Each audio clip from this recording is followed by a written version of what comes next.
Welcome to Barca News. It is August 8th, 2026. And ladies and gentlemen, Deco wants Emerick Laporte. We have all the details for you. Also, Ferran Torres to PSG is currently underway as Barcelona are negotiating with PSG. And finally, El Cholo Simeone breaking his silence in regards to Julian Alvarez. We have a lot to discuss, so let's begin.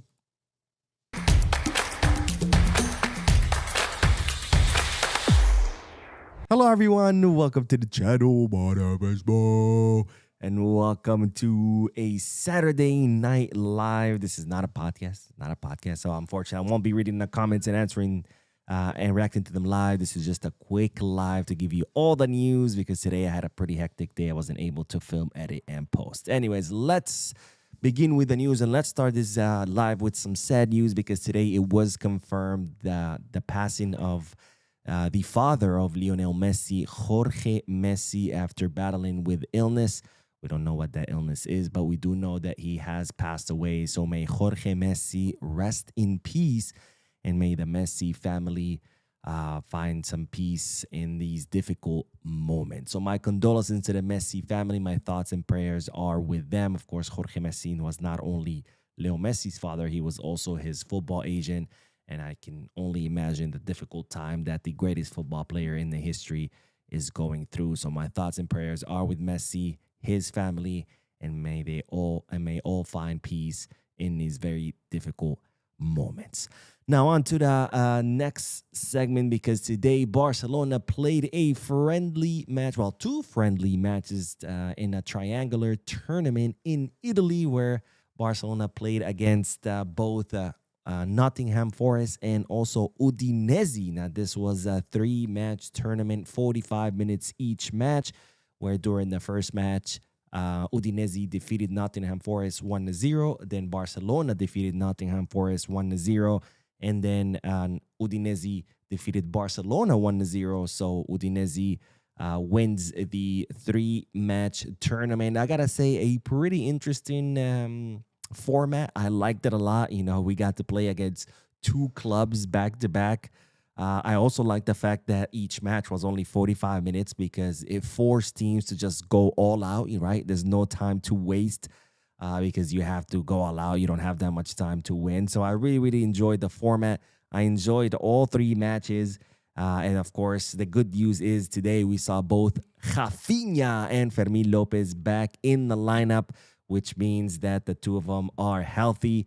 And that, of course, is great news because we weren't too sure whether Fermín and Rafinha would be back on time by the season begins. Of course, Fermín López suffered that fracture at the end of last season, which meant he missed the World Cup and which meant he missed winning the World Cup trophy, which is absolutely devastating.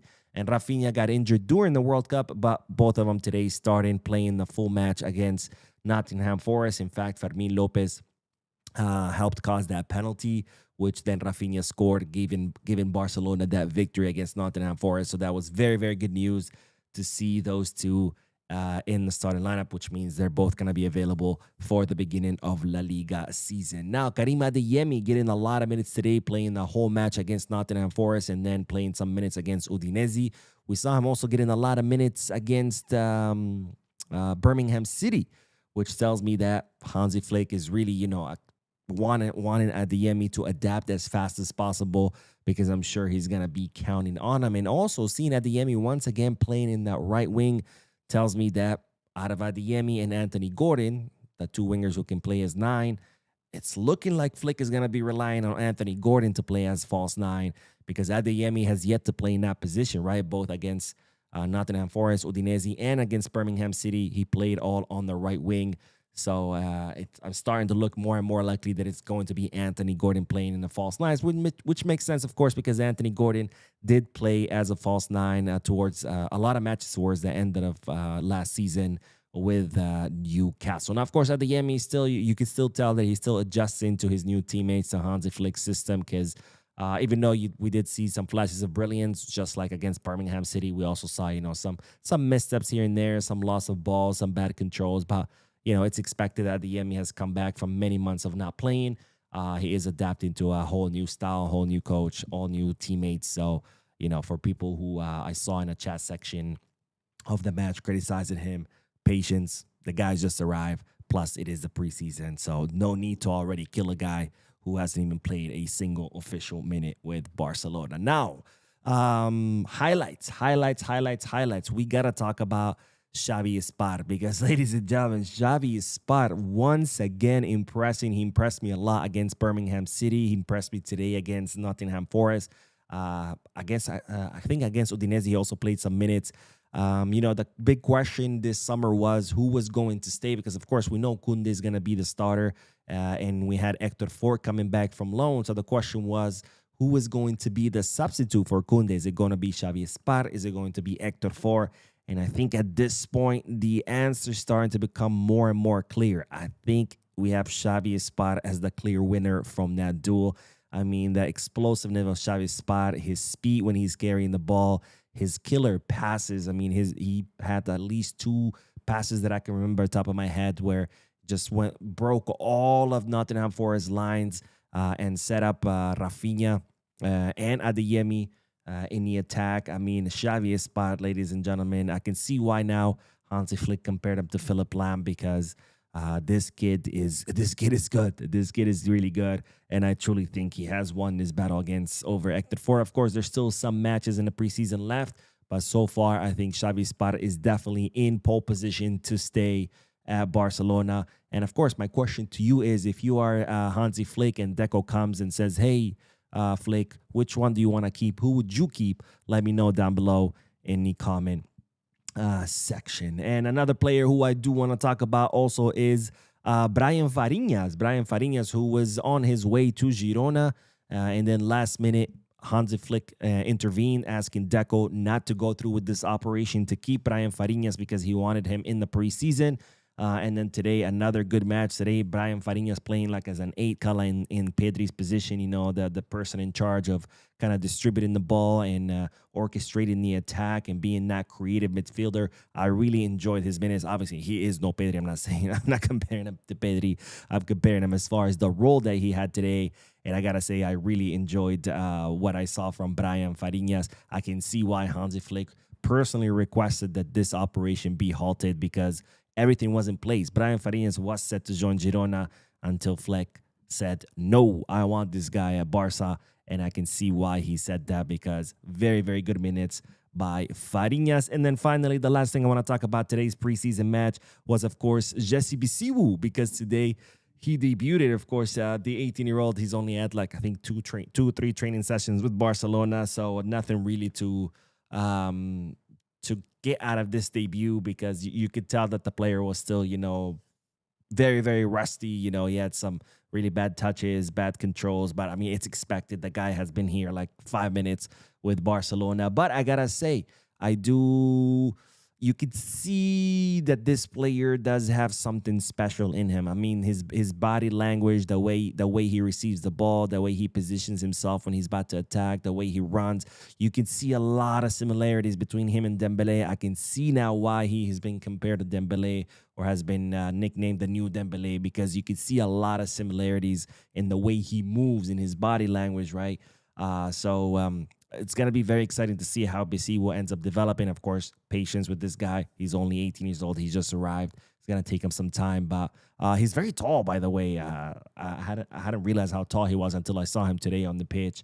But Bisiwu debuted today with Barcelona. And, of course, my question to you is, who impressed you the most today out of both matches?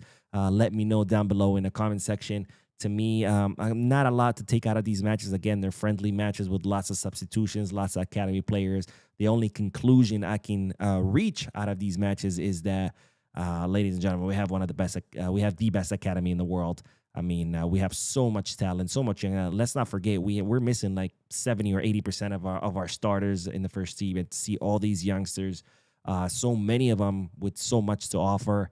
I mean, it's absolutely incredible, and it's a privilege that we have such an incredible academy. Now, speaking of the preseason, it has been confirmed that Barcelona have added another preseason friendly match that will take place next Sunday, August 16th, and it will be against FC Basel. It's a Swiss team And Barcelona will play this friendly match in Basel Stadium in Switzerland. The last time Barcelona played against Basel was in the 2008-2009 Champions League season, where the away match at Basel Stadium, Barcelona won 5-0, and then the return match, which was at the Camp Nou, Barcelona drew 1-1 for an aggregate victory 6-1 over Basel. And this friendly match will be played next Sunday. And of course, after that, we will have the Juan Gamper Trophy match against Al Ahly, which is where Hamza Abdel Karim is, or the former team of Hamza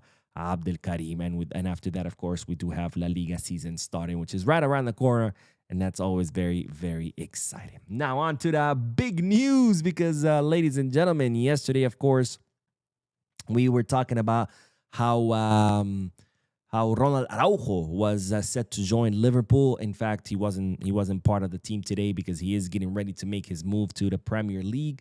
And the question was, what's going to happen? Is Barcelona going to try to sign another center back, or are they going to promote Álvaro Cortés and just be happy with the 5 center backs that we currently have, which is Pau Cubarsí, Gerard Martin, Christensen, Eric Garcia, and Álvaro Cortés? Well, today we got the answer, because it seems that Barcelona are currently studying the possibility of signing Aymeric Laporte. It looks like Deco would like Aymeric Laporte to come to Barcelona. Of course, Laporte already offered himself to Barcelona during the World Cup through his agent. His agent met with Joan Laporta, because, of course, Joan Laporta did travel to the U.S. for the semifinal and the final of Spain. And during Laporta's visit to the U.S., Laporte's agent met with Joan Laporta and offered the player to Barcelona. But after that, Barcelona ruled out any possible move for Aymeric Laporte because, of course, we did have, at the time, 6 center backs. And Barcelona were not considering signing any center backs unless someone left. Well, that someone is leaving, and that someone is Ronald Araujo, who will be joining Liverpool on loan. So now Barcelona are studying the possibility of signing Aymeric Laporte. Now, what is exactly Barcelona analyzing? Barcelona are analyzing the possibility of signing Laporte, because right now we don't know what the release clause is.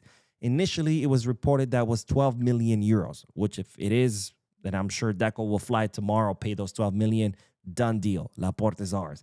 But media outlets in Basque Country were reporting that it was actually 70 million euros, with some even saying that it was 75 million euros. So obviously that's a big difference, right? 12 million to 75 million.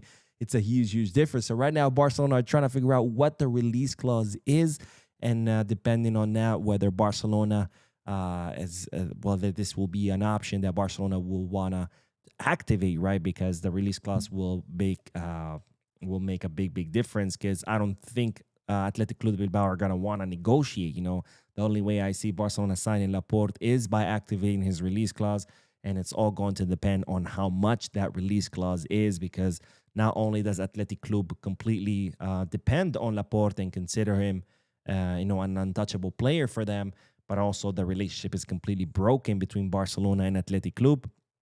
So, of course, it's all going to depend on how much that release clause is. Now, the interesting thing will be if Barcelona decide not to sign Laporte because his release clause ends up being very, very high. Or is Barcelona going to try to sign someone else? Or are we going to go back to, let's just keep Álvaro Cortés in the first team and that's it, right? But anyways, we have some interesting days ahead of us. There's 3 weeks left in the summer transfer market. And this summer transfer market continues with lots of twists and turns. The latest one is that Deco wants the signing of Aymeric Laporte. Now, on to the next bit of news, because this is another surprise in today's summer transfer market, because it looks like Ferran Torres is on his way to PSG. Now, of course, Ferran Torres has been linked with PSG for quite some time, from before the World Cup, where it was revealed that Luis Enrique, who gave Ferran Torres his debut in the Spanish national team, wanted the signing of Ferran Torres because PSG were expecting a lot of exits, right? Gonzalo Ramos already left, Colomoni already left, Barcola is on his way out.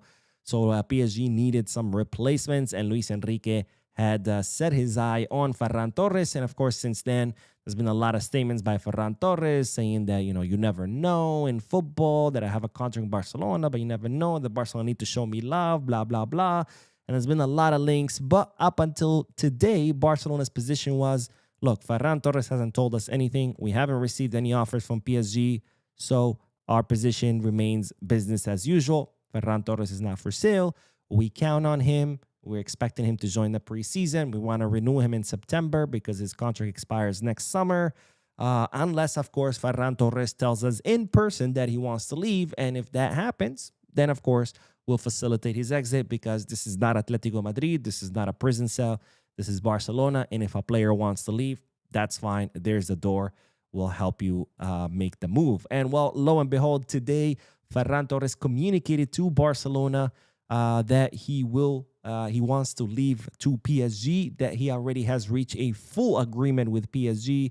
He will be joining the Parisian club for 4 seasons, where PSG will pay him a higher salary than what Barcelona were offering him. So now that Ferran Torres has officially informed Barcelona of his desire to leave, Deco is currently negotiating with Luis Campos, who's the sporting director of PSG, in order to reach an agreement in regards to the transfer fee. Now, it's reported that Barcelona are looking for something around 50 to 55 million euros, which I think it would be an absolute win because we paid 55 million euros for Ferran Torres. So if we can, and we've already amortized them. So if we get 55 million for him, we would be getting our full investment back, which would be an absolute win. So negotiations are currently ongoing between Deco and Luis Campos. So it's only a matter of time for Ferran Torres to leave Barcelona, join PSG. Good riddance. That's all I have to say about this. Now it's reported that Barcelona and PSG have set a deadline of August 13th because that's the day that Ferran Torres is supposed to report back to preseason training. So all parties want to avoid Ferran having to go to Barcelona preseason and then go and join PSG's preseason. It's better if he just goes directly to Paris and just starts training there, which I got to say, when that day happens, I'll be incredibly happy because I've been wanting Ferran Torres out of this club since day one. He was never, ever good enough striker for Barcelona. He was never, ever Barcelona level striker. The only reason Barcelona signed him was because we were in a very, very dark financial time where we couldn't afford anything better. We needed to rebuild the team, and that's the only reason why Ferran Torres ever had the privilege, the honor of wearing this kit, because otherwise, if the finances were, if we were financially healthy, Barcelona wouldn't have looked twice at this ungrateful bum. So good luck in Paris. Good luck warming up their bench. But the day is finally here. I'm so happy, honestly. Every transfer market, I'm praying that Ferran leaves, and he finally is leaving. Let's just hope that Deco can close this deal for at least 50 million euros, which will be an absolute victory. Now, the last bit of news is in regards to Julian Alvarez, because today El Cholo Simeone, Diego Simeone, Atletico Madrid's coach, making statements about the whole Julian Alvarez fiasco. Of course, Julian continues to want to join Barcelona. Barcelona still have that offer on the table of 90 million fixed plus 10 million euros in variables. Julian has made those statements during the World Cup that he wants to leave. But despite all of that, Atletico Madrid have completely refused to budge, saying that he's not for sale and that if anyone wants him, they have to pay his release clause worth 500 million euros. Well, there were reports stating that Julian was hoping to maybe have Diego El Cholo Simeone, his coach, help him with his exit because Cholo Simeone doesn't want Julian in the locker room. He understands something very basic, that if a player doesn't want to be on a team, the best thing to do is get rid of him because that's not good for the locker room or for the player or for the whole team. But of course, Miguel Angel Gilmarin has been insisting on keeping Julian. So there were reports saying that Julian might, try to get the help of Cholo Simeone, like say, look, I don't want to be here. You don't want me to be here. Help me convince Miguel Angel Gilmarin to let me go.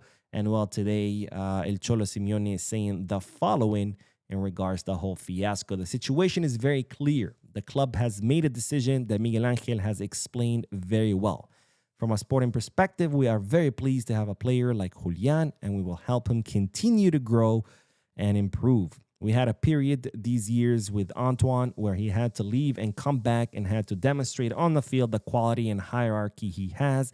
And I don't see any other path than working from the sporting side. So if Julian was banking on the help of El Cholo Simeone, I think he just got his answer. El Cholo Simeone will not be helping with this because even though Simeone doesn't want Julian there, he's siding with the club because as you can see, his statements, he's pretty much saying this. The club has made a decision. He's not saying he has made a decision. The club has made. So in other words, look, the club wants you here, so they're the ones who pay my salary. I'm gonna be on the club side, so you're gonna have to stay and I guess ask for forgiveness on the field like Antoine Griezmann did. So with every passing day, the possibility of signing Julian is less and less likely, which of course is concerning because we're talking about signing Rodri, we're talking about signing Laporte, all these positions. And yet we have no center forward, right? Lewandowski already left. Ferran is on his way out. And now, of course, is concerning. I'm sure Hansi Flick will have a solution because he always does. He is the best coach in Europe. But we're going to have to wait and see what happens. Anyways, that is all the news. Thank you so much for tuning in. Don't forget to hit the like button, subscribe to the channel, drop a comment. And as always, be scars.